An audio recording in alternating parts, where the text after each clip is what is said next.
Queridos, a gente vai dar continuidade, então, à nossa série de sermões sobre o Sermão do Monte. A gente já está no capítulo 7, o Sermão do Monte é capítulo 5, 6 e 7 de Mateus. Então, eu já convido você a abrir a sua Bíblia em Mateus, capítulo 7. Nós leremos do verso 1 ao verso 6. Se você se interessar, e eu estimularia você a fazê-lo, a ouvir os sermões anteriores, eu acho que é uma boa, porque o Sermão do Monte, ele traz para a gente ensinamentos sobre a espiritualidade e a ética cristã absolutamente fundamentais.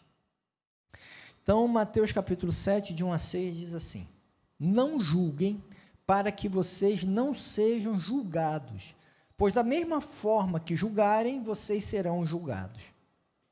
E a medida que usarem também será usada para medir vocês. Por que você repara no cisco que está no olho do seu irmão e não se dá conta da viga que está em seu próprio olho? Como você pode dizer a seu irmão, deixe-me tirar o cisco do seu olho, quando há uma viga no seu? Viga é uma tora mesmo de madeira. O judeu tinha essas comparações exageradas, né? Hipócrita, tire primeiro a viga do seu olho, e então você verá claramente para tirar o cisco do olho do seu irmão. Não deem o que é sagrado aos cães, nem atirem suas pérolas aos porcos. Caso contrário, estes as pisarão, e aqueles, voltando-se contra vocês, os despedaçarão. Então perceba que há aqui uma fala de Jesus apontando a incoerência do julgamento, tá? A incoerência do julgamento. Agora, eu faço uma pergunta para você. O que seria julgar alguém? Seria chegar e falar assim, é julgamento, você fala assim, fulano é esquecido. Isso é um julgamento? Se, aí eu estou falando algo que me é próprio, né? Se ele reiteradamente esquece as coisas. Isso é julgamento? É julgamento chegar e falar assim, fulano é mentiroso. Aí eu não vou, obviamente, não tem nenhum exemplo aqui. Né? Não tem nenhum exemplo aqui. Fulano é mentiroso.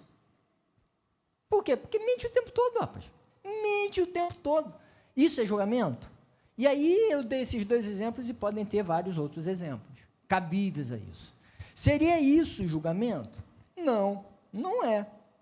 Não é o que Jesus chama de julgamento, até porque Jesus, e a gente leu isso, nos orienta a identificar os cães, os porcos, e lá no verso 15, a gente vai ver hoje pela manhã, vai ver à noite, nem vai dar à noite, vai ser no domingo que vem, a gente vai ver que Jesus também nos orienta a identificar os falsos profetas. Então, para eu chamar alguém de falso profeta, é mais pesado do que chamar de mentiroso. Chamar fulano é um falso profeta. E Jesus nos orienta a identificá-los. Jesus nos orienta a identificar esses cães e porcos, ou seja, pessoas que fazem mal aos outros. Pior do que mentiroso, que também faz mal. Eu esqueci também, né? Em um ponto, mas muito menos, né? Percebe que julgamento não é concluir realidades óbvias que se apresentam para a gente. Jesus critica, nessa frase, nesse pedaço que a gente leu, ele critica duas posturas, que são muito próprias nossas, que são dois polos, os dois equivocados. Um é o julgamento. É a arrogância do julgamento, a gente vai falar melhor sobre isso.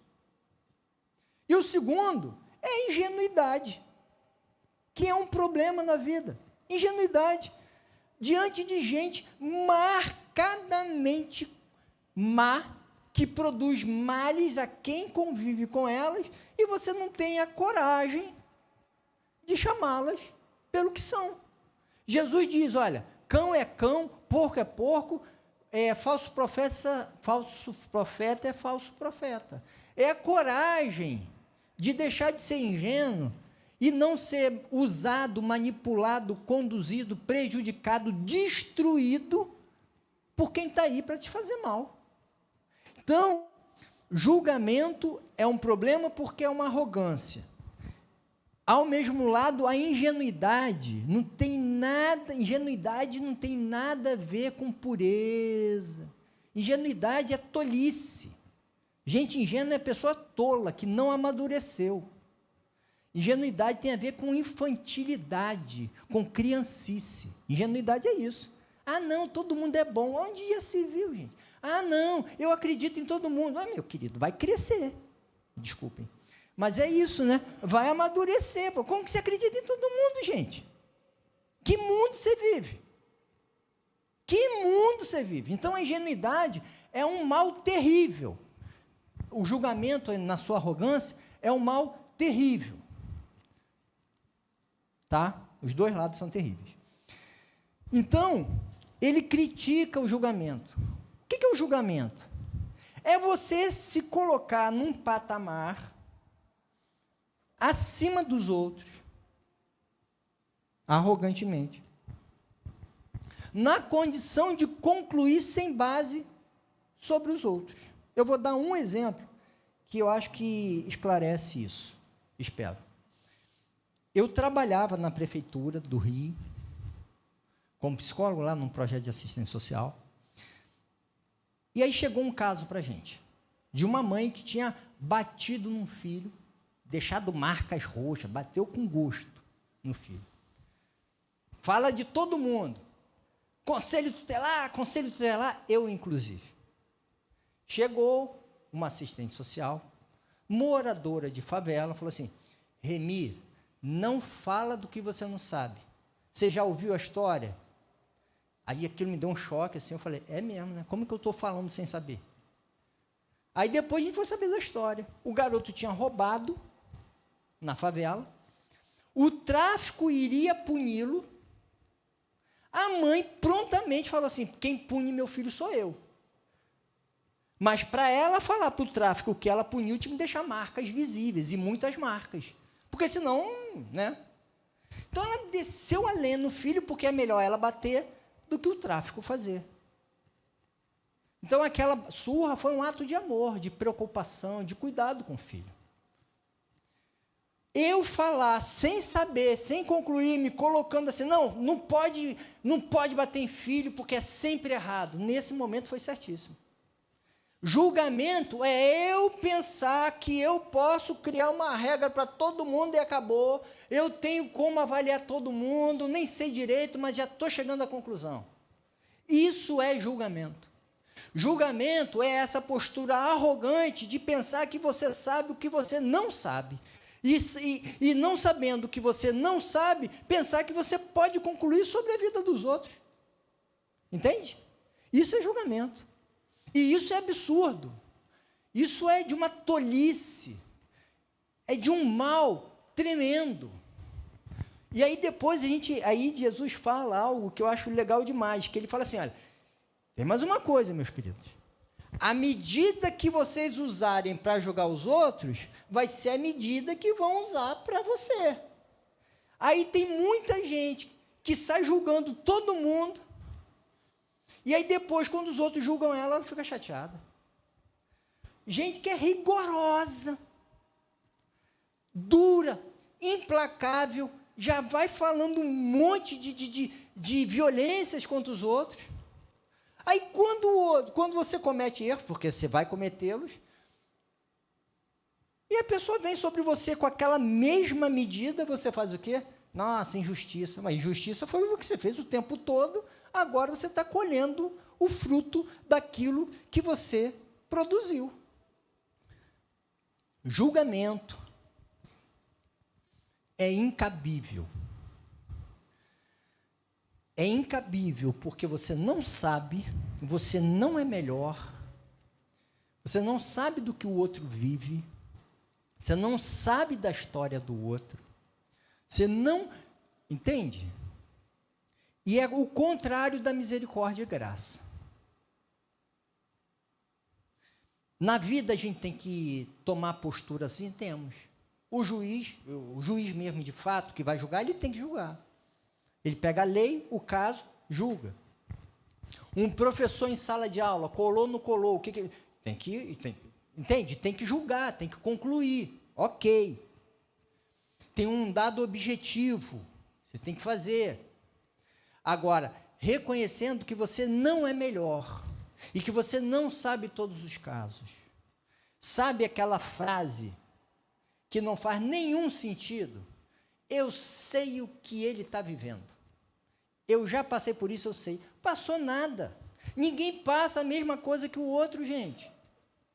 Ninguém, porque as pessoas são diferentes, as experiências são diferentes, o quadro é outro. O quadro é outro. Imagine, uma coisa é você ser espancado por uma mãe que te protegeu, outra coisa é ser espancado por uma mãe porque estava com raiva. O espancamento é o mesmo, a situação é a mesma, o quadro é outro. Uma coisa a minha vida é diferente da sua. A gente pode estar vivendo um fato externo igual, mas a minha história e a sua história é completamente diferente, então a gente vive de forma diferente. Ninguém sabe o que o outro vive, não temos como julgar o outro a partir de nós mesmos, e a gente vai ver isso só que hoje à noite, tá? Ok. E aí Jesus fala o seguinte, olha, aliás, você que se julga tudo isso, você não está reparando a trave, a viga, esse pedaço de madeira que está no teu... É óbvio que isso é exagero, porque não cabe, só cabe cisco mesmo, né? Mas é para exagerar. Você não está vendo o que é evidente e está reparando no detalhe do outro. Olhe-se no espelho, meu querido. O movimento de coerência diante de Deus não é essa prontidão de... sabe, aquela coisa assim, tem um negócio, não está...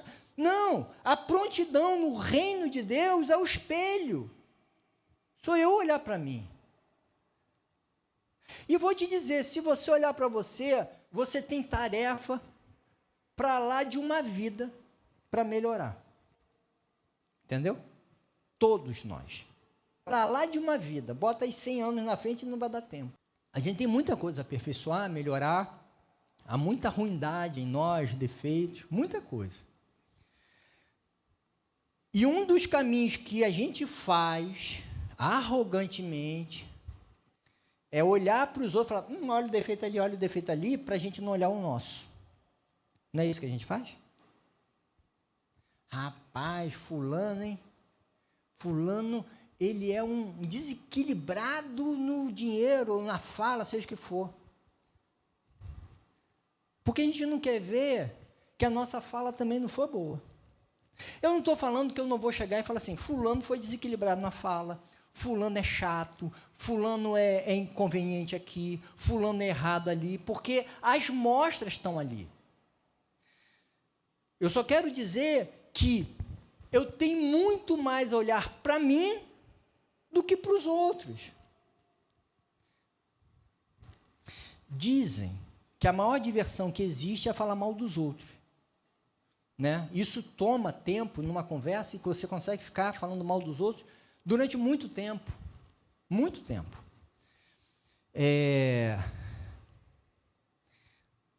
Eu acho que é quase impossível a gente não pontuar os erros dos outros que nos incomodam. O problema é quando a gente é arrogante, como se o erro do outro fosse um absurdo inumano, sem encarar os nossos erros, como também de focar nos erros dos outros e ignorar os nossos. Tá? Eu acho que a gente precisa ter essa postura que Jesus nos chama a ter, de olhar para si. E a necessidade de olhar para si e de olhar para o outro também. Porque Jesus nos chama a uma análise coerente das pessoas que nos cercam. Tanto que ele fala para a gente identificar os cães e os porcos, termos depreciativos a pessoas que, se a gente entregar a elas as nossas coisas sagradas e as nossas preciosidades, essas pessoas vão pegar esse conteúdo que para nós é precioso e vão nos destruir, vão nos amassar, vão fazer mal. Então, você precisa ter a coragem de assumir o que você vê. Isso não é julgamento, tá, gente? Isso não é julgamento. Eu já cometi muitos erros. Até como pastor, porque eu tratei cães e porcos como ovelha. De uma ingenuidade errada. A pessoa mostra que está fazendo mal aos outros. Eu tenho que tratar essa pessoa o quê? Como uma pessoa que faz mal aos outros. Eu não estou falando que eu vou escorraçar, bater, xingar, expulsar, não é isso. Mas eu não vou tratar uma pessoa que faz mal aos outros como eu trato o Tarcísio. Se o Tarcísio cometer um erro, como todo mundo comete, ok, conversa, pô, Tarcísio. Ok, mas eu vou tratar como gente boa, como ovelha. É diferente de uma pessoa que produz males aos outros.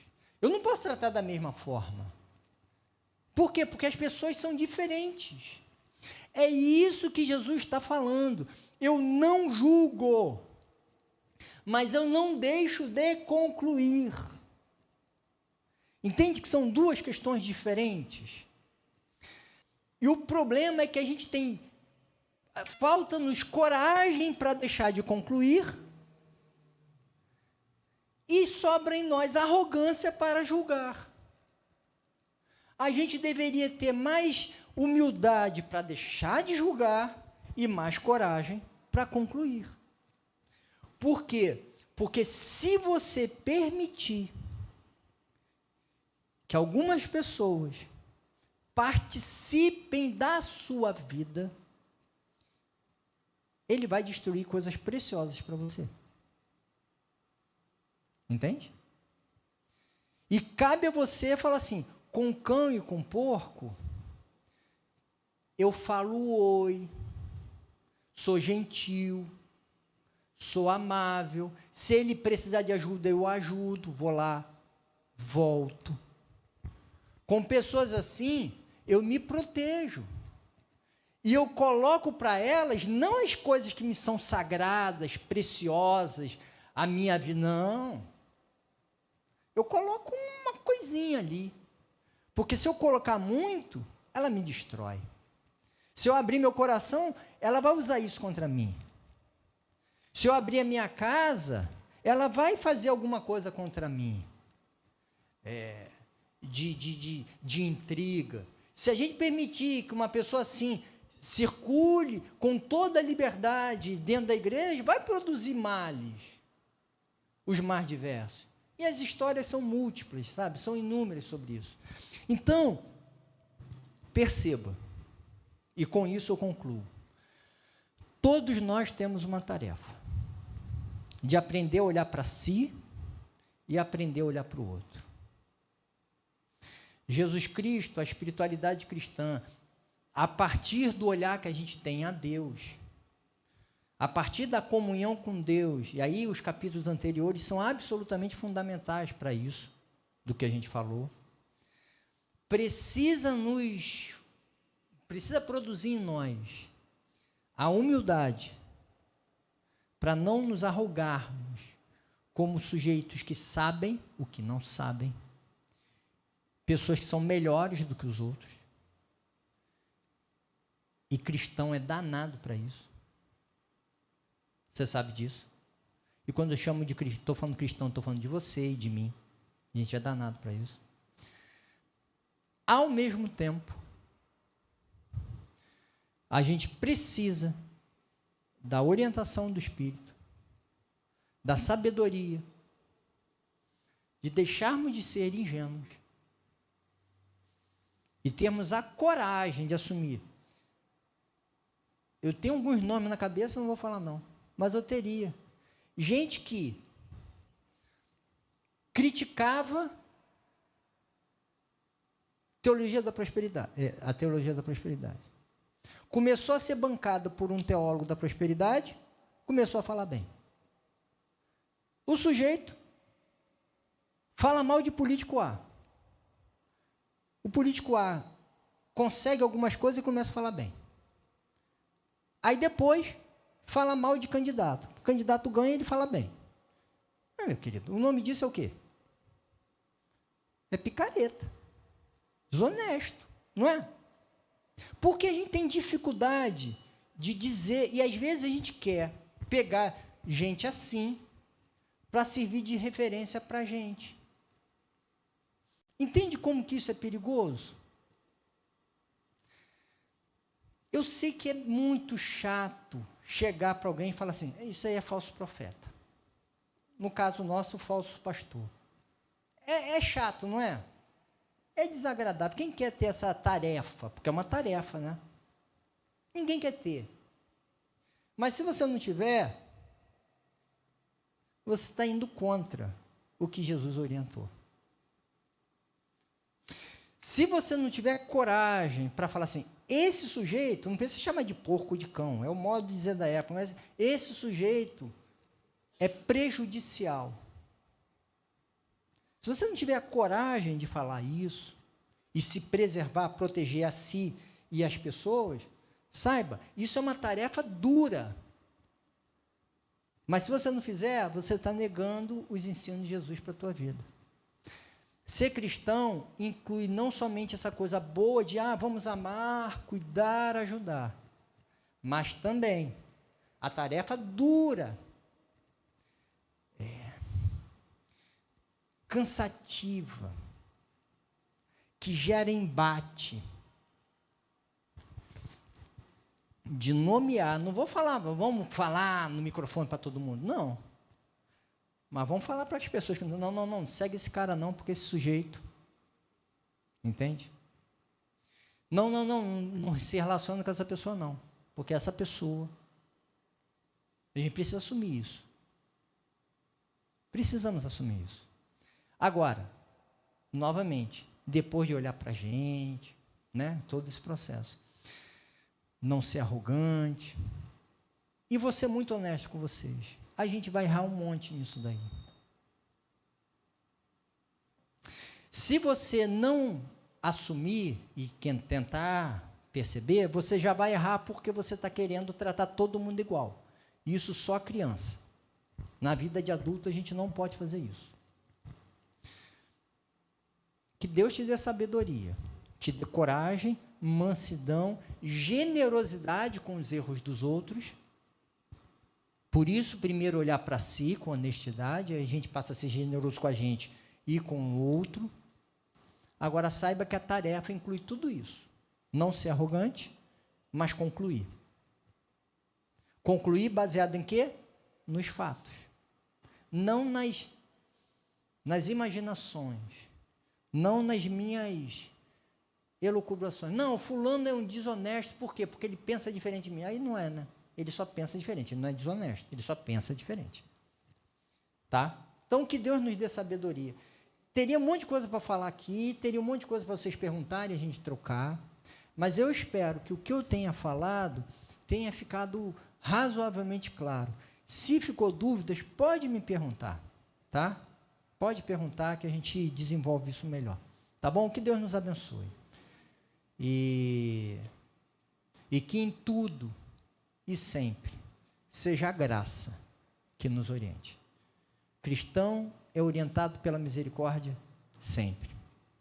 No julgamento, ou seja, no não julgamento, na misericórdia, também consigo e com as pessoas que você cuida, ama, a identificar as pessoas ruins dessa vida. Que Deus nos abençoe. Deus, eu peço que o Senhor nos conduza, nos oriente, nos dê da Tua graça, direção, dá-nos a coragem, a humildade e, acima de tudo, Pai, o desejo de ouvir a Tua voz, a Tua condução, que a gente tenha a disponibilidade para assumir o que nos cabe na vida. E algumas tarefas são muito chatas, muito árduas, muito difíceis, mas que o Senhor nos dê coragem para isso. É o que eu te peço em nome de Jesus, Pai. Amém.